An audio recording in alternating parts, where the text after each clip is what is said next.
Good morning, students. Today we have start second chapter in history from trade to territory. The company established power.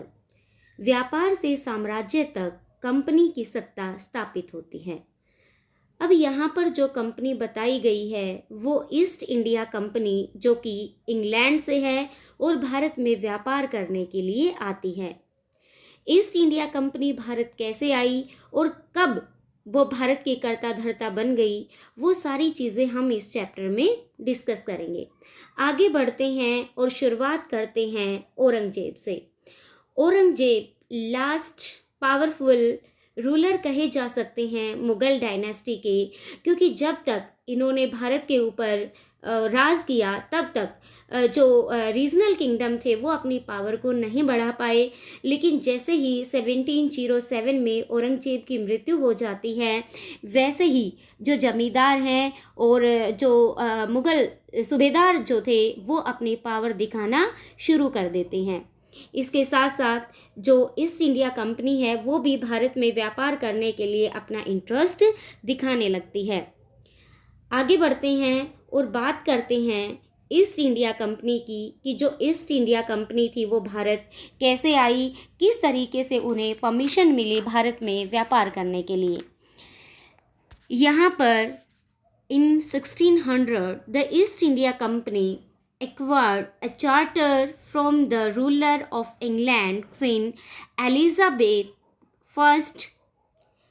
यहाँ पर क्या होता है कि east India company ने England की महारानी एलिजाबेथ प्रथम से एक इजाज़तनामा हासिल कर लिया, जिसमें कंपनी को जो ईस्टर्न कंट्री है वहाँ से व्यापार करने का राइट मिल जाता है। साथ ही ये कंपनी ईस्ट इंडिया कंपनी जिसको हम कहते हैं वो एक और परमिशन भी मांगती है कि दूसरी जो कंपनी है, दूसरी अंग्रेज़ व्यापारिक जो कंपनियां हैं वो भारत में व्यापार करने के लिए नहीं जाएंगी। हम कौन सी कंपनी की बात कर रहे हैं? जो इंग्लैंड की अदर कंपनी थी वो भारत में व्यापार करने के लिए नहीं आएंगी।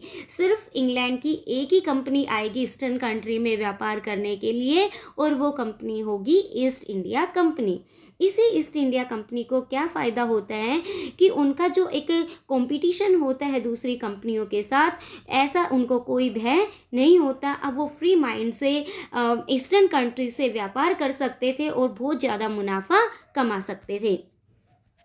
आगे बात करते हैं, यहाँ पर जो सेकंड पैसेज दिया हुआ है उसमें क्या बताया गया है। लेकिन मान लो इंग्लैंड की कंपनी तो नहीं आएंगी भारत में व्यापार करने के लिए, लेकिन यूरोप के बाकी जो कंट्री है जैसे फ्रांस है, पुर्तगाल है, उन कंपनियों को इंग्लैंड की महारानी व्यापार करने से नहीं रोक सकती। वो तो आएंगी भारत में व्यापार करने के लिए।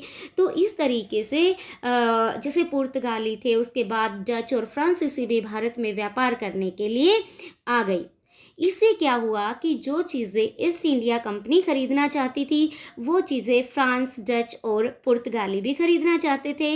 अब जब कुछ ही चीज़ें थी जिनका वो व्यापार करना चाहते थे, अब जो चीज़ें थी डिमांड सारी ही कंपनियां कर रही थी। इससे क्या हुआ कि जो वस्तुएं थी जिनका वो व्यापार करना चाहते थे उनकी कीमत बढ़ने लगी। इससे क्या हुआ कि जो ईस्ट इंडिया कंपनी थी या बाकी जो कंपनी थी उनको मुनाफे की जगह लॉस होने लगा, क्योंकि जब हम एक ही चीज़ की डिमांड करते हैं तो कॉस्ट बढ़ जाती है, तो हमें बचत की गुंजाइश कम रहती है। अब जो कंपनियां थी उनके बीच में कंपटीशन होने लगा और वो मौके का फ़ायदा उठाकर एक दूसरे को हराने की कोशिश करने लगी। आगे बढ़ते हैं। यहाँ पर एक और चीज़ ध्यान देने की है कि वो किन चीज़ों का व्यापार भारत से करना चाहते थे। जैसे कि यहाँ पर बताया गया है थर्ड पैसेज में कौन कौन सी चीज़ें थी जिसका व्यापार वो भारत से करना चाहते थे। जैसे कि भारत के बने बारीक सूती कपड़े और रेशम की यूरोप के बाज़ारों में ज़बरदस्त मांग थी।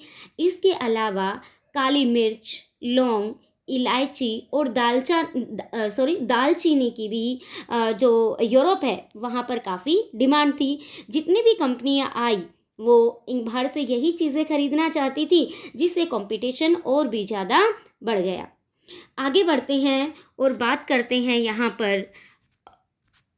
यहाँ पर जो ईस्ट इंडिया कंपनी है वो किस तरीके से बंगाल में अपना व्यापार शुरू करती है। East India company begins trade in Bengal